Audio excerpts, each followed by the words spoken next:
tutti, good evening and welcome to the Italian Radio Hour. Io sono Viviana and I would like to welcome back our regular listeners and also welcome any new listeners. Also, be sure to like us on Instagram and Facebook at Italian Radio Hour and subscribe to our YouTube channel to catch up on any past video interviews. Vorrei dare il benvenuto ai nostri ascoltatori da tutto il mondo, grazie per essere con noi anche oggi mentre continuiamo il nostro viaggio per l'Italia e la cultura italiana. There is a moment, quiet, almost sacred, when someone stands in a small Italian village for the very first time, and yet somehow feels that they have come home. It might be a surname carved in a stone, a church record written in fading ink, a bell that sounds strangely familiar. For millions of descendants of Italian immigrants, this is not tourism, this is identity. In recent years, what we call the roots tourism has evolved into something far more profound, a journey not just toward a place, but toward the self. My guest today has been at the forefront of that transformation. Letizia Sinisi, founder of Italy Routing Consulting, has spent over 15 years designing what she calls not simply travel, but return. So don't go anywhere. Please do return for a very heartwarming episode. Ma prima, pubblicità. Parli italiano? Do you want to learn, improve, or master your Italian? Istituto Mondo Italiano can help. Located in the heart of Regent Square, Mondo Italiano offers small group classes and one-on-one private tutoring in person or online to help you learn Italian in no time. Visit us online at istitutomondoitaliano.org. Letizia, welcome to the program. How are you today? Hello, good evening. Hi, Viviane, and thanks for your invitation. Fine, thanks. Here it's springtime, so it's very, very good and sunny weather. Wonderful. So, Letizia, I wanted to give our audience the ability to first get to know you a little bit, and prior to because this journey into routing didn't begin as a business idea. You come with a very strong corporate background, but then also a personal story of migration of in your own family. So would you like to tell us a little bit about yourself? Okay, thank you. I am Letizia Sinisi, and actually I'm the owner of Italy Routing Consulting and the founder and creator of different initiatives on Italian culture and travel. My work actually started from a very personal story. When I was a child, I grew up hearing about my grandmother's brother who had emigrated to the United States at a very young age. He was only 15. He left alone from Italy, and for decades there was no real connection, only a sense of absence in our family. But one day, his son came back to Italy searching for his roots. And that moment was had a profound impact on me. I realized that identity is not something abstract, absolutely. It lives inside us, even when it is silent for decades. And years later, I personally contacted my relatives in the United States to reconnect with my family there. And what I discovered was not just relatives, but a deep emotional need shared by so many people. Actually, the need to return, to understand who they are. And that is where everything began. Mm-hmm. So, yes, you started with your personal experience, and over the time, you shape what that idea of return means to people, almost like building bridges, correct? Yeah. First of all, I created a word for what I had understood very early. That is, that kind of travel or reconnection was not just tourism. Tourism is about visiting places, and while routing, that's exactly in nature, routing is the strength of surrounding roots of regenerating plants or trees in danger. And so rooting is about reconnecting with yourself. Mhm. That's why I introduced the concept of from tourist to rootist. A rootist is not a visitor. They are the protagonist of their own journey. In nature, actually, roots help regenerate life. And this is exactly what happens with identity journeys that are bridges, like you said, bridges. And in fact, I create bridges between countries, between families, between past and future. Mhm. And indeed, it's something that you have defined these experiences as wedding with the land of origin. And so the first visit is extremely powerful. And I would like to share a video from one of the experiences that you have organized for a family. So that is going to be straight from their own words. And then with a beautiful landscape of Alatri. And then we'll talk about some of the ancillary experiences that, in addition to verify perhaps church records or locating other relatives, your rooters experience.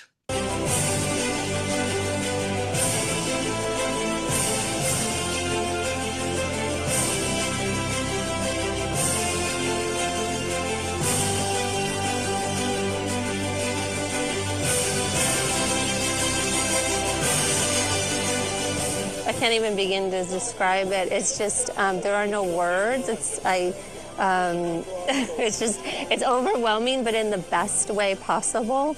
It's like a dream come true. I've thought about this moment, and it's a lot to take in, but it's just been so amazing, and I feel so connected to this place. Like, I really, really do. And just everybody's been so welcoming and lovely, and I can't wait to come back.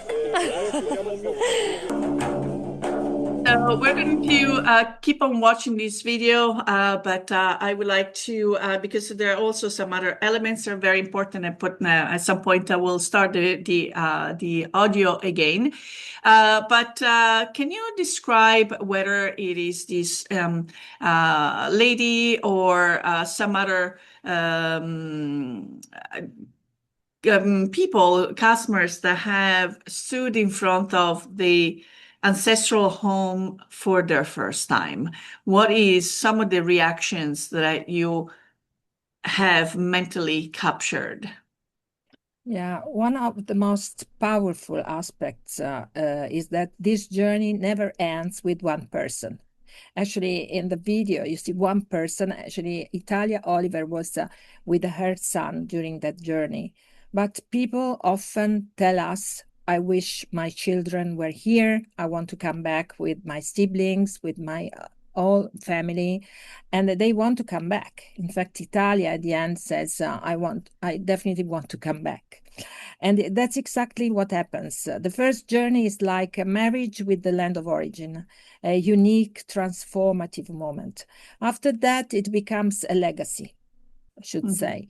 We see families returning together, children discovering their roots, and even elderly parents that start reconnecting through digital tools when they cannot travel. So this is not just about the past. In one definition, it's about creating a continuity between generations. Indeed. So I'm going to put the audio back on. You can, before we hear what the gentleman with the sunglasses is going to say, tell us what was happening at that time. I do see also there is a recognition of town ambassador. So can you elaborate a little more about the image that we are currently looking at? Yeah. Here we have the mayor of Alatri on the left, and the brother, this is the uncle of Italia, Oliver. But what is really very strong, emotionally speaking, or better, and there is another lady on the right that is the connection with the village. We have then always the routing planner that is a sort of wedding planner, but for reconnecting to roots, and we call her or him a routing planner. And this person at the center of the video was actually the son of the family that had adopted Italia's brother. So it was So we have not. an adoption, so we have additional Yeah. research to be made. Yeah, it was really strange because not actually they knew the mother because the mother of Italia's grandmother was very young, and she used to work in Rome, but she had the baby from a man that was not accepted by her family in Abruzzo. So, in order to continue working in an independent way, to be independent, because the family didn't want to welcome her again in Abruzzo, she gave the baby to a family in Alatri with a lot of sufferance. And because of poor conditions, she emigrated to the United States. At that point, the baby was adopted by the family when there were other four brothers, other four people, the children of that family. And the only living one is this man that was crying like he had seen his brother again because Italia's Oliver died some years ago. So he's not living anymore. And so he welcomed Italia like a true uncle, telling all the story of Italia's father in Italy, in Alatri, telling secrets that she could never, ever discovered by herself. So just a few seconds of that emotional moment.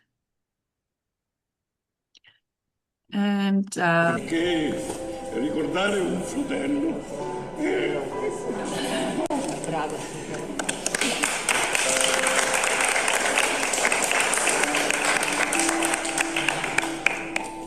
It's been great, you know, it's really good to see the village life and see how my kind live, my people live, you know, it's great.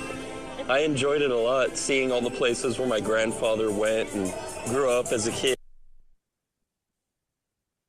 And so here, what we also seen is that now we have the new generation that was equally engaged in this discovery experience. And as the video will continue to progress, when you organize these experiences, in addition to go to, again, the ancestral home or some records, you actually create an experience, going back to the roots, an experience of all five senses, the touching, the smelling, the hearing, and so forth. So what are some of those experiences that you have been able to coordinate for your guests? These experiences, as you said, are very emotional because when people arrive in their ancestral village for the first time, especially for the first time, they don't just see a place. Actually, they feel it. They want to touch the walls, smell the air, hear the sounds. It's something that you cannot imagine just trying and find the best ever possible experience for them, but it's easy, just easy like that.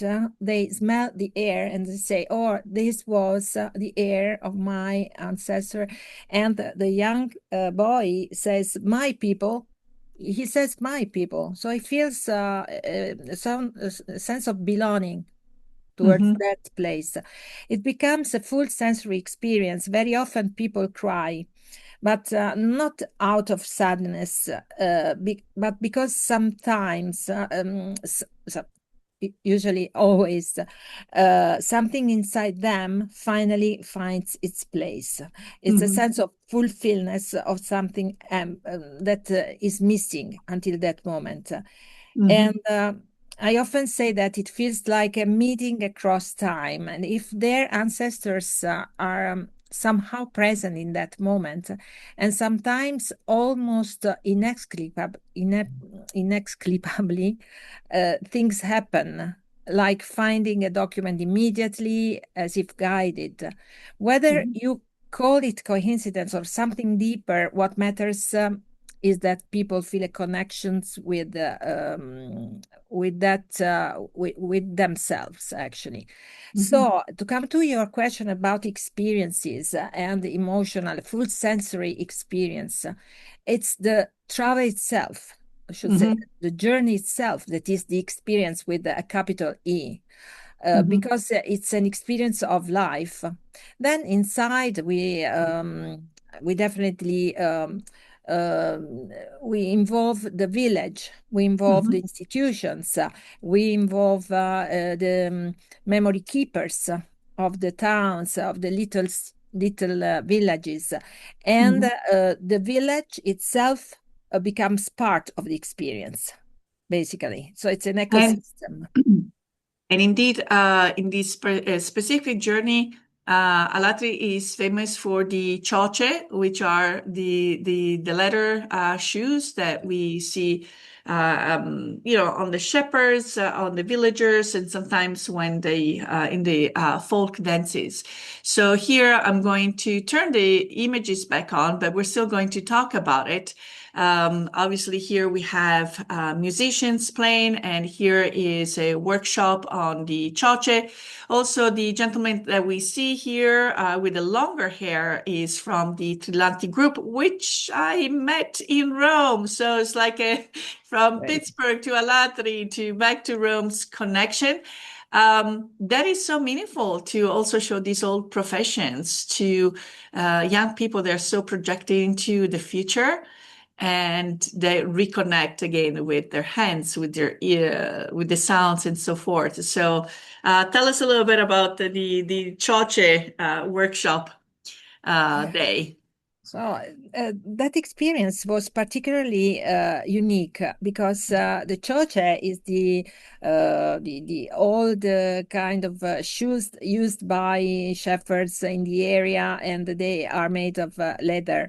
These two young boys, men, actually are transmitting to the new generations the art of making cioce and all the traditions of the deeper tradition of the Apennines, basically, that have common artisanship, common music, and there is a school of music, of it is ancient music, traditional music, and I saw also children that are learning how to work the leather, and it's going back to the past to project into the future, because artisans are very appreciated, and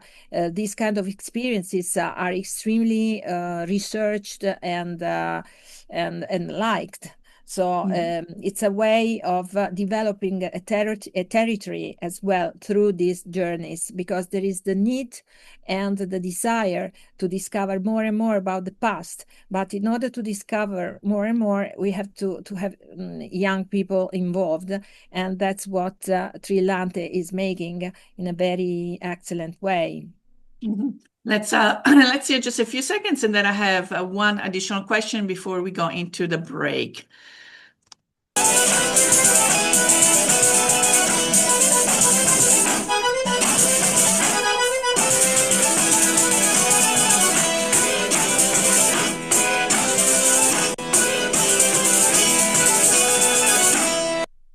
Okay, so I think also when we talk about bridges. Bridges go from one side to the other and back from B to A.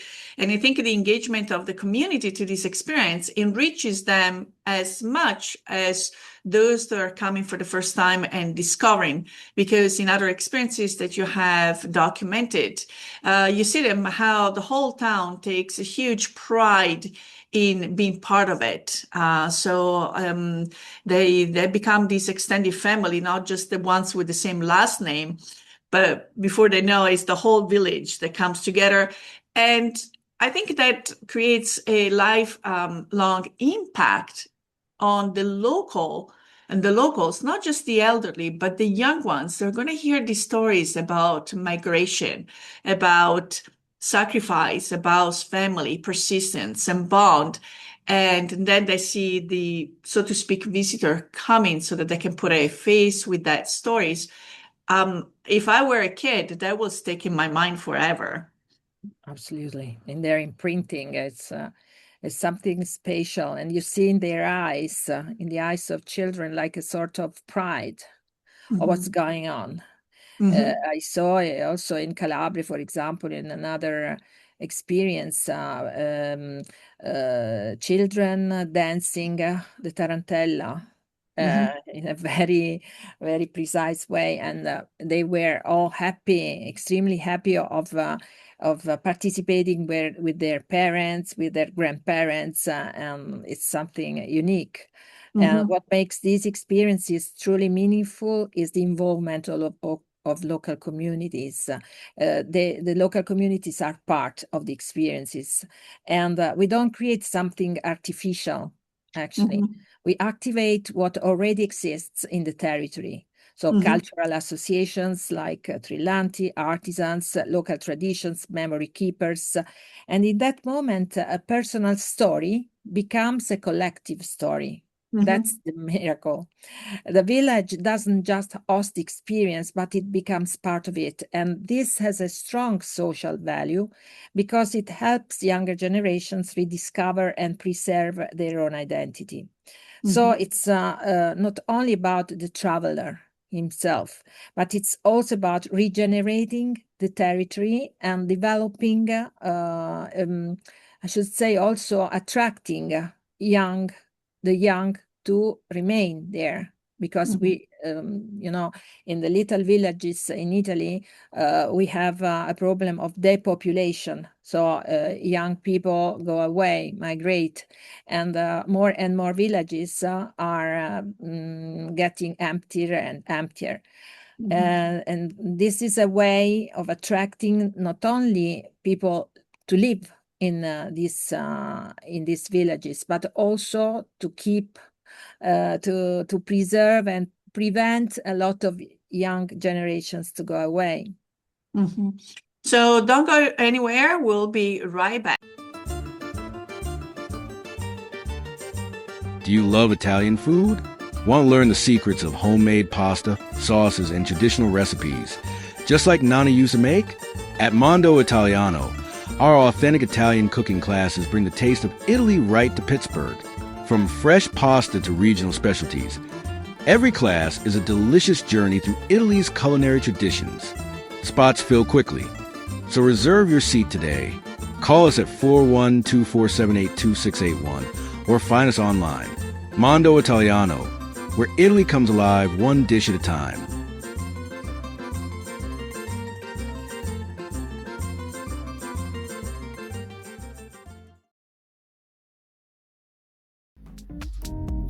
Un caffè, per favore. For more than 35 years, Pittsburgh has started its mornings with La Prima Espresso. From freshly roasted beans from around the world to the perfect espresso or cappuccino, every cup is crafted with care. Stop by and enjoy the warmth of our baristas and familiar faces, or bring the taste of Italy home. Order online today at laprima.com. La Prima Espresso, Pittsburgh's coffee.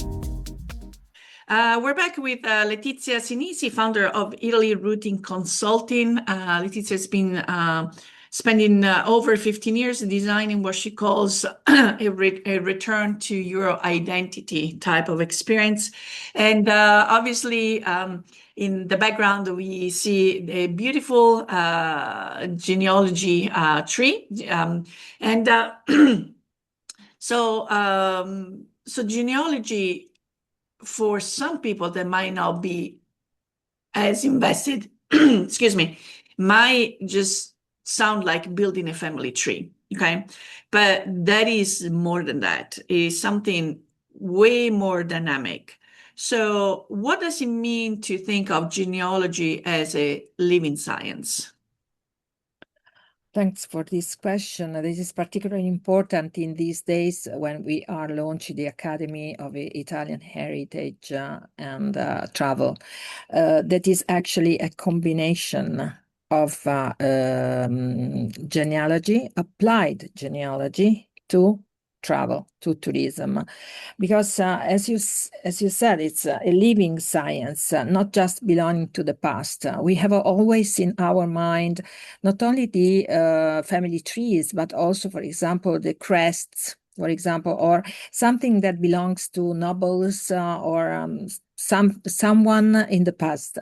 Its genealogy is a living science in that we still have surnames. So each of us has a name and surname, and every surname has a story. And we can recreate. Every family is also a story to tell. So we can recreate a crest of every single family. We can organize a reunion of people with the same surname and create the story of that surname in centuries. But the very first act, very simple action that we can take is the DNA test, because the DNA test tells exactly where our genes have gone in time, back to 60,000 years ago. So wow. In that case, we can see actually which cultural impact is in our life, and it makes us also consider all sons and daughters of a universe, because we are all connected. It's very, very emotional also to see how the migration has been part of the human beings. Always. It's in the last 2 centuries, we are more stable. We are more spending our time sitting in front of a desktop. But people have always moved around, have always migrated, and there is a contamination of cultures that in Italy, in this little stripe of land, are basically the biodiversity, a cultural biodiversity that makes Italy so attractive. That's why the Academy will focus and will aim at creating an international community of Italics, not only Italian people with Italian blood or Italian genealogy, but all people, Italophiles and Italophones. There are 250 million people in the world that love Italy and love Italy that is not just a destination. People are not looking for destinations anymore. They are looking for a meaning, or the sense of meeting, a sense of belonging. Yes. So I actually witnessed that when at Istituto Mondo Italiano, we do assist people that want to apply for dual citizenship. So most of them have already done their research, so we get to see the documents, or at least, but there are 2 elements that need to be probably stressed. One is that the research is accurate, and certified, especially for things like legal processes or citizenship, because there has been a boom, big business, new companies starting up as mushrooms, as we would say in Italian.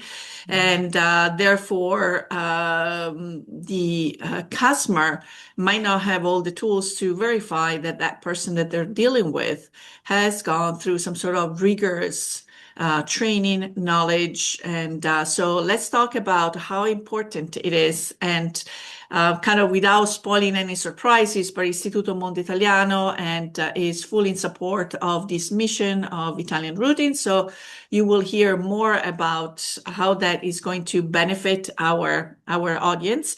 But tell us a little bit about, again, this more rigorous approach to research. Thank you for this question, Viviana, because it's extremely important in that what we deal with is sometimes what people don't know, they don't know. We don't know that, for example, we can use the databases or the data to find the tools and to have ourselves the tools to find what we are looking for in terms of documents, information, data. And sometimes we have to start from the right to reconnect to our roots. Everybody has a right to reconnect before it's too late.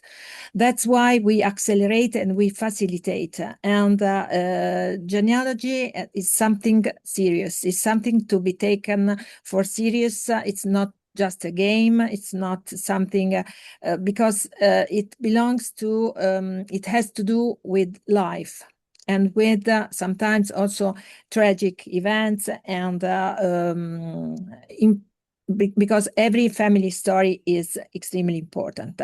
And our partner, Italy Rooting Consulting, is partnering in an exclusive way with Istituto Italiano di Genealogia Araldica, whose president is Pier Felice degli Uberti, and this is very important news for everybody, that is hosting this year in October the Worldwide Conference of Genealogy and Heraldry in San Marino. And that will be a way of not only using digital means, so contemporary technology, to see how we can accelerate the research, but it's also a way of certifying people that have to be seriously trained to do what they are requested to do.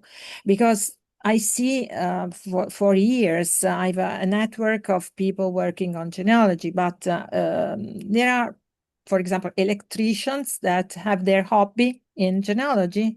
So they have learned how to use the database, the automatic database, and they find the data and they sell it at a high price.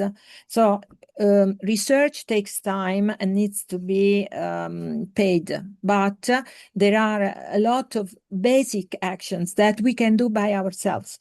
And we are going to provide these tools that are simple tools also to the normal citizen or the traveler that wants to get more information before traveling to Italy.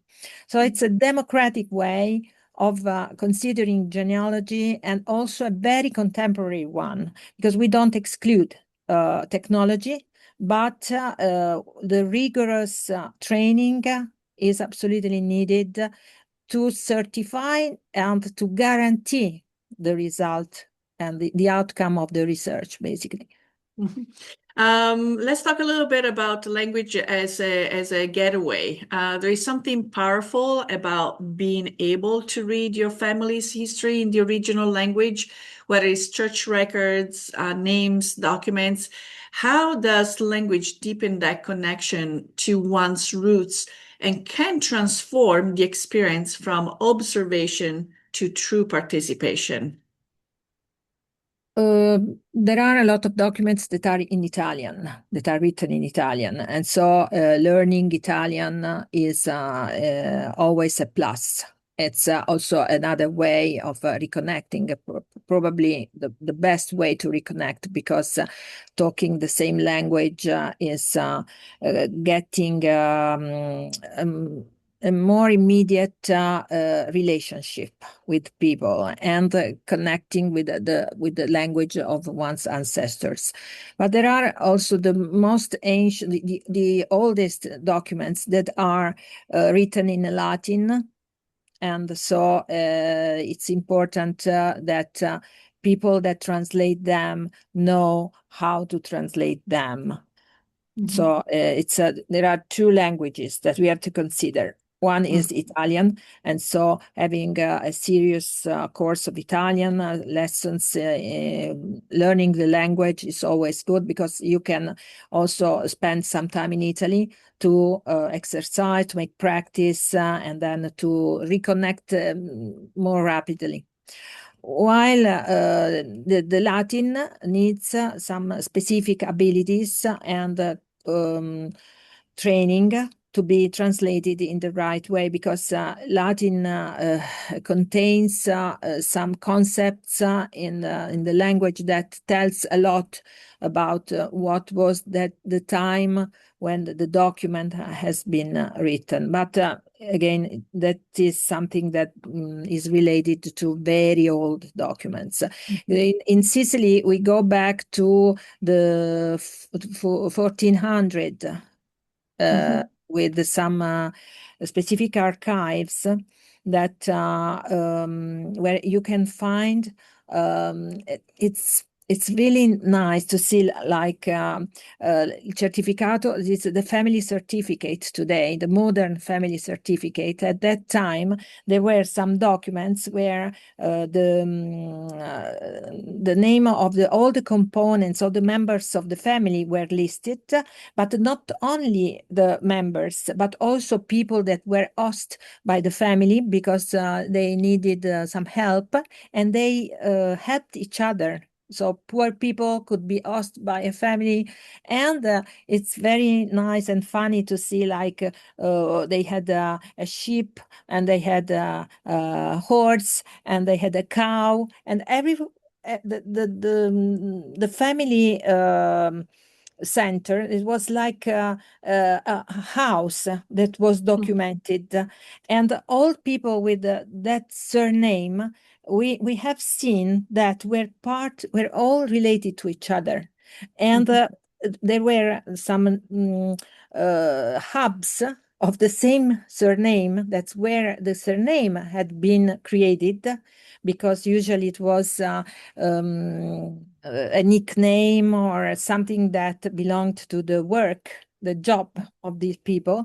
And so there are centers where that surname, specific surname, had been born to be then widespread in centuries in other places. It's quite interesting, because that means that we are all related to each other, and it's very, very nice. Yes, and also on our end, that often we have had cases of people bringing us the I call it infamous shoebox of correspondence. So we are presented with years and years worth of correspondence. Usually we get only one side of the story, but it's interesting when we do the translations to learn more about the family dynamics, also the way of communicating with one another. Sometimes a little bit of town gossip.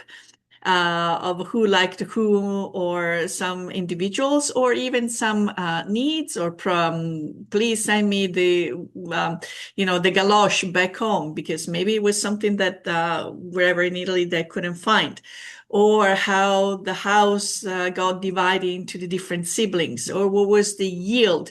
So we see also the prices of certain products that go back 80, 90, even 100 years ago, and or historical events. Sometimes we have, very rarely, but we have come across a correspondence that span over 30 years. And in it, there was the First World War and some other events prior to that and after. So it's invaluable. So we feel privileged at Istituto Mondo Italiano when they contacted us and they let us be part of that experience. Talking about, also some people that famous people, recognizable last names that you have assisted. One of the many, John Turturro. Tell us a little bit about, because he also serves as an ambassador, a cultural ambassador for people to go and look into their past, to also analyze who they are, who they have become. So what happens when someone like John Turturro publicly embraces his Italian heritage and then inspires others to begin their own journey? What is strange is that when we go to villages and the mayors say all the time, asks, "Oh, is this a VIP? Is this person a VIP?" A VIP. What is it? What is a VIP? It's a VIP. Yeah. It's a VIP. If it's a VIP, it's worth. It's not a VIP, it's not worth. Now it is when I started, it was like that, more like that, because it's like mayors said, okay, I cannot make efforts for someone that is not a VIP. But what was also strange that the tour operators, when I started, told me, "Oh, but you want to create travels for people that have gone, that were very poor, etc." But we, like John Turturro, we see now that second, third generations are professionals, are people that have made their success. And but also in the past, there were people that, for example, tailors that went to the United States and came back, and they had the possibility of traveling different times in a year. So we cannot generalize. John Turturro has Sicilian and Apulian roots, and from his father's on his father's line is Apulian, and he's exactly from the same town in Puglia where my parents live, and I was grown up, and it is Giovinazzo. So I was like in a house when he arrived, and he has always known about Giovinazzo and the fact that he is from there, that he has relatives there. But after showing our model of marriage with your land of origin, actually the municipality took the opportunity to make a wedding for him as well. And he felt finally at home. So in everything he said, he didn't want to be treated as a star. He just wanted to be a Giovinazzese among Giovinazzesi. And he tried and speak Italian all the time. All the words that he knew, he told. And yeah, in summary, wherever he went, he continued saying, "I feel at home." Mhm. And that's the most important result that you can have in this kind of experience, of welcoming experiences. Mhm. So I will bring up your website in a second, but as a last question, again, if we wanted to give a little bit of an ABC, if someone listening tonight feels that something is missing in their identity, where do they begin? So if I could leave one message, it would be this. Italy is not just a place you visit, it's a part of who you are. Either you have Italian origins, or you are just an Italy lover. And sometimes that part remains silent for years until something calls you back. What we do is simply help people listen to that call that can have different motivations. Because when you reconnect with your roots, you don't just discover your past, you gain a deeper understanding of your present, basically, and a stronger direction for the future. In a world that is constantly changing and where people feel more and more disconnected also from themselves, identity becomes one of the few things that can truly anchor us, and we are facilitators. Identity is a call that we can feel and hear even after decades of distance from the place of origin or where all our story started. But when there is that call, we have to listen to it. And when we listen to it, we have always a result. We have always an answer, because the call for to know more about one's identity is basically a question that is born in ourselves. And we have the tools. In years of experience, we have consolidated a number of tools also to understand and help and facilitate the reason, the identification of the real motivation under a request. That can have multiple natures, from finding existing relatives to know more about family story, to find yourself once your parents have died, and a lot of motivations that are behind that needs to be facilitated to be really understood and identified. And that's why I say we have not customers, we have friends, because all our customers have become friends, and we are all routists in life, actually. And so it's a cultural movement, we can say. And so I would encourage everyone to visit Letizia's website, ItalyRooting.com. Also, I do see the available languages, so I would assume that you do work also with Latin American quite a bit, where we have seen, a big Italian immigrants phenomena, Italian English. So you have no excuses not to listen to that call. So Letizia, this has been a very important conversation to have. We hope that in addition to answer that call, people will continue to link the different generations so that we don't let that huge gap be created again. Bring your children, your grandchildren, learn a little bit of Italian. Potentially, if you qualify, apply for dual citizenship, so that that gift, that feeling at home can be passed on to future generations. Unfortunately, our time together is up. Il Big Ben ha detto stop, and it's time for us to say arrivederci e alla prossima. We want to thank you for tuning into the program. And if you have any questions or comments, or if you have any topics you would like us to address, please contact us at italianradiohour@gmail.com. We would love to hear from you. And remember, if you or any of your family and friends have missed a prior episode or would like to listen to this episode again, subscribe to the Italian Radio Hour on YouTube or where you catch your favorite podcasts. And don't forget to share this podcast, because sharing is caring.